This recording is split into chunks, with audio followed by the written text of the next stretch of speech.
introduced to children, I'm always curious to find out about their interests. I love to ask them, what is your favorite thing about school? Their responses are oftentimes humorous and always interesting. Most of the time, their favorite part of school is recess or lunch. I recently had a young student respond that their favorite thing about school is going home. With a nod of my head, I responded, I understand completely. I always ask if they like math. The responses vary, but most of the time the answer is no. For me, math was always my favorite, followed by science and U.S. history.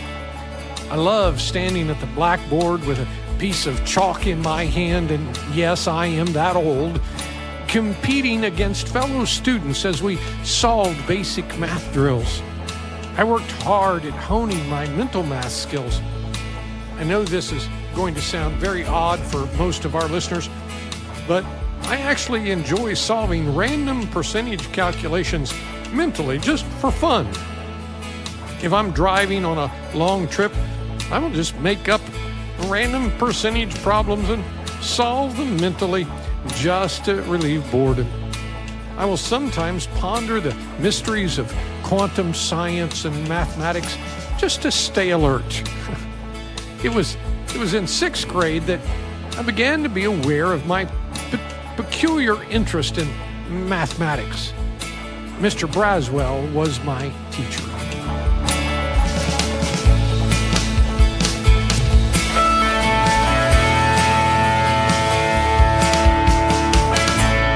Welcome, friends. I am Kurt Richey, your host and an associate pastor at Encounter Church, located in Wildwood, Florida, just outside the Villages, one of the largest 55-plus communities in America.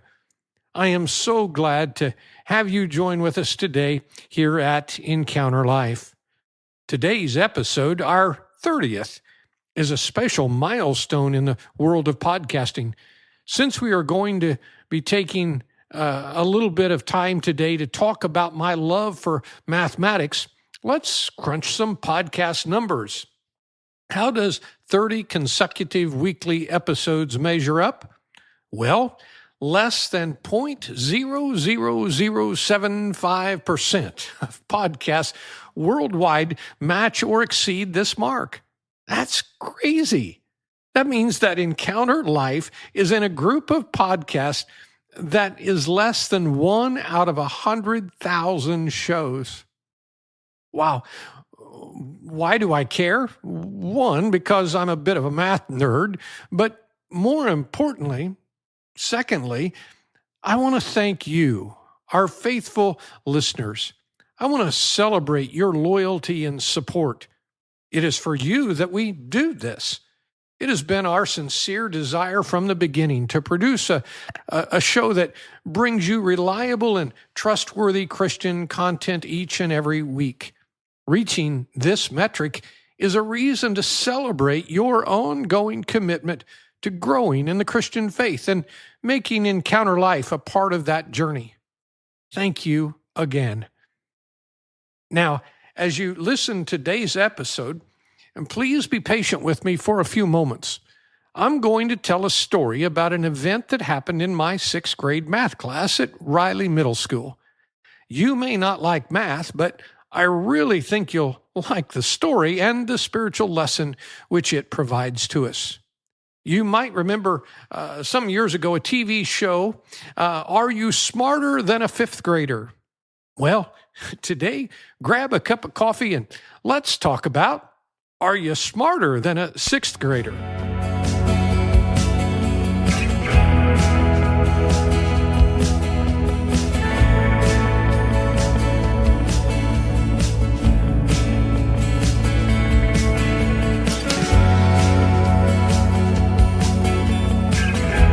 I was 12 years old. Mr. Braswell was my sixth grade teacher. I learned so much from him. He was an excellent teacher. He encouraged us to do our best. He was a firm yet fair disciplinarian.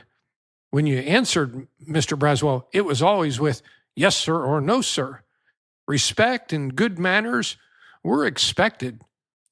I grew up a lot that year of my life.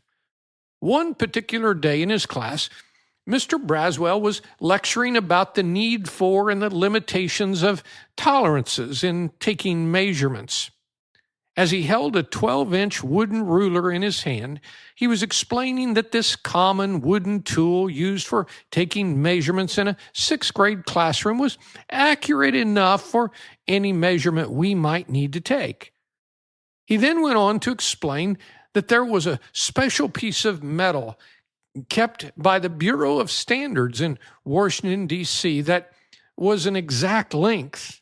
It was kept in a temperature-controlled room, as changes in the temperature could alter its length. All other standards of measurement were not exact, but were close enough.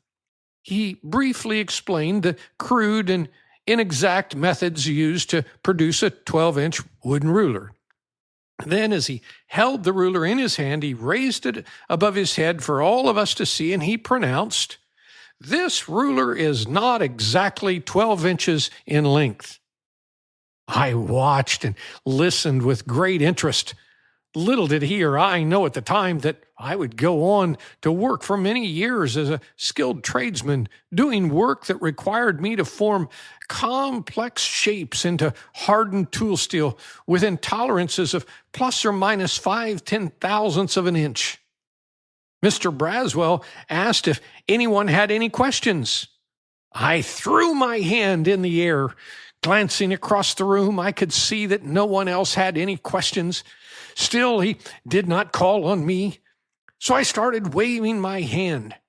Finally, he looked at me and said, "Mr. Richey, do you have a question?" My excited and immediate response was, "No, sir, Mr. Braswell, I don't have a question, but I do have a comment I would like to make." His response, which I'm quite certain made him very nervous as he contemplated what I might say. "Okay, what is your comment?" I pointed to the wooden ruler still in his hand and said, "That ruler is exactly 12 inches in length." After a moment of silence, he replied, "Were you not listening? Did you not hear anything I just said?" "Oh, yes, sir, Mr. Braswell. I heard everything you just said, and that ruler is exactly 12 inches long." Now, with growing frustration and a slightly raised voice, he said, "Mr. Richey, you can't prove that." To which, with a smile on my face and a firm and steady voice, I confidently responded, "You can't prove that it isn't." I had won. I was the smartest kid in the class, maybe in all the world.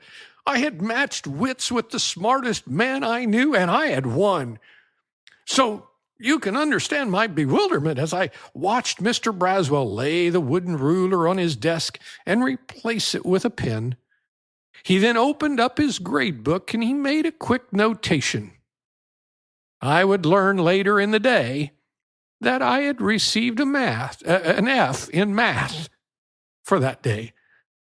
It would take many years for me to learn two lessons from this experience. First, the F was not for failing to demonstrate my understanding of science, geometry, and units of measure. The F was because a young student should never publicly prove his instructor to be wrong. The second lesson is that Mr. Braswell and I were both wrong. Mr. Braswell's perfect bronze bar number 11 in Washington, D.C. was not exact. And I was wrong for believing that the wooden ruler could have been. But we simply lacked the tools to prove it.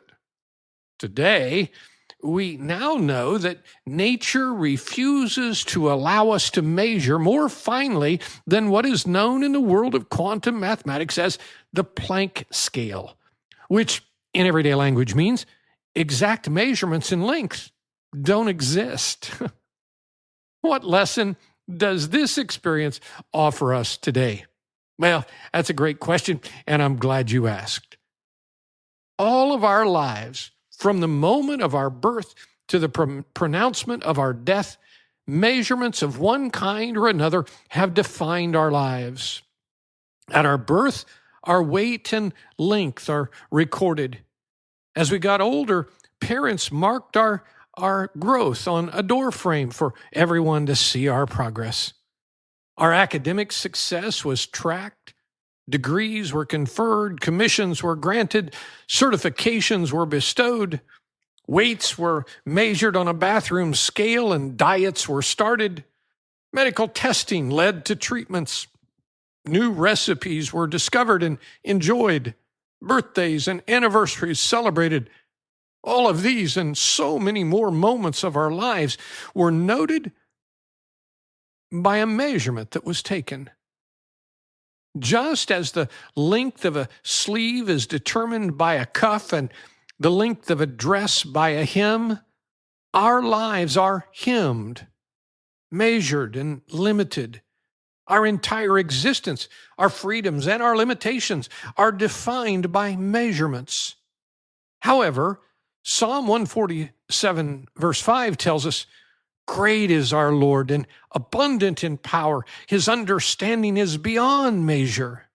Paul wrote to the church at Rome, "Oh, the depth of the riches and wisdom and knowledge of God!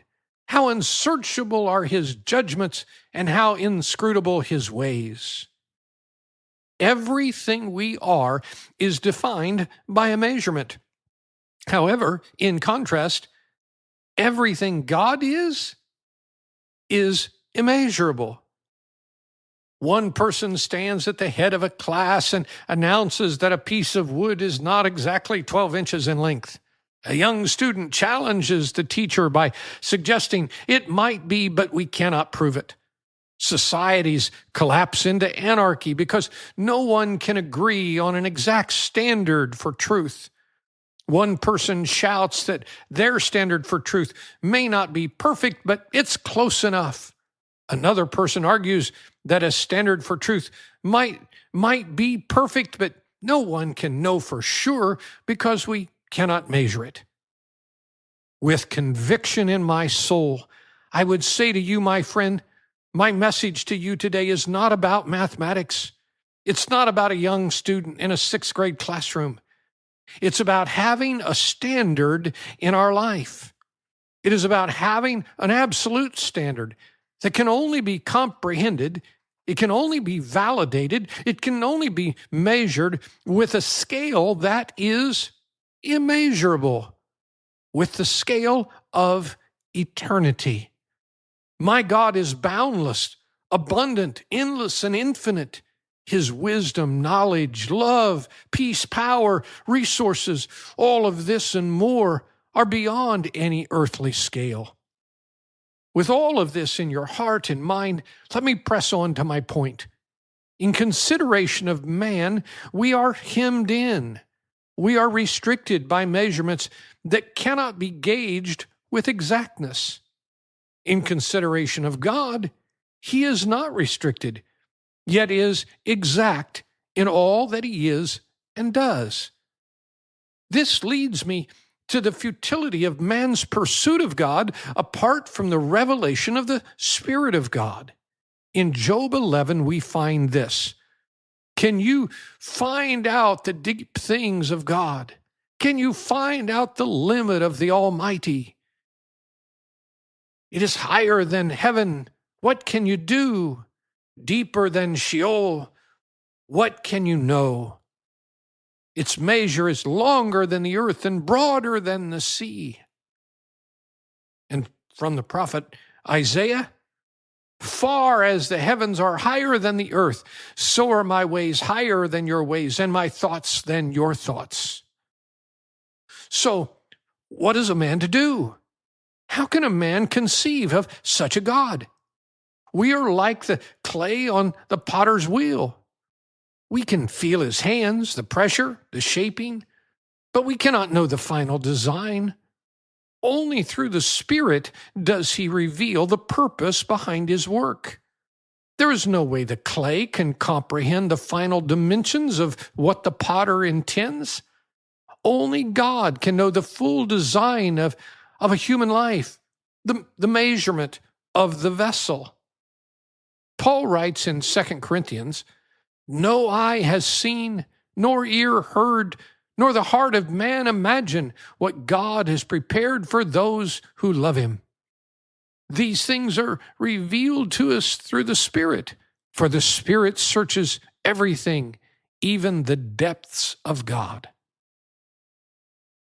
What man can dare to stand before the class, hold God in his hand, and declare this God is not exact? Who would claim this God cannot be trusted as an absolute standard of truth and righteousness? Who would insinuate that the God of the Bible is close enough, just one among many measuring tools that a man can use as a standard for his life? You could submit all of that if you like, but I'm going to wave my hand in protest.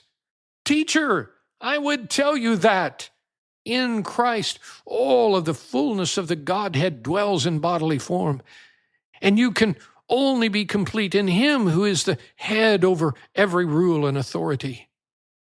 He is the radiance of God's glory and the exact imprint of His nature, sustaining all things by the word of His power. And you cannot prove me wrong no matter how hard you try. My friend, I invite you to deeply ponder what I'm about to say. God is immeasurable, yet perfectly exact. We are measurable, but perfectly inexact. Eternity is vast, and God's ways are higher than our own. We may feel small when we consider the immeasurable, but that doesn't mean that we are incapable of seeking or learning. In fact, it is God's Spirit who helps us see what human reasoning cannot grasp. Jesus said, "Ask, and it shall be given. Seek, and you will find. Knock, and the door shall be opened to you." So I encourage you not to shrink back from the mystery, but to lean in by faith. Ask the Lord to reveal Himself through His Word, and trust the Spirit to give you insight. The more we yield, the more He makes known. May your heart not be stirred by fear of what you cannot measure, but by longing for the God who measures all things perfectly.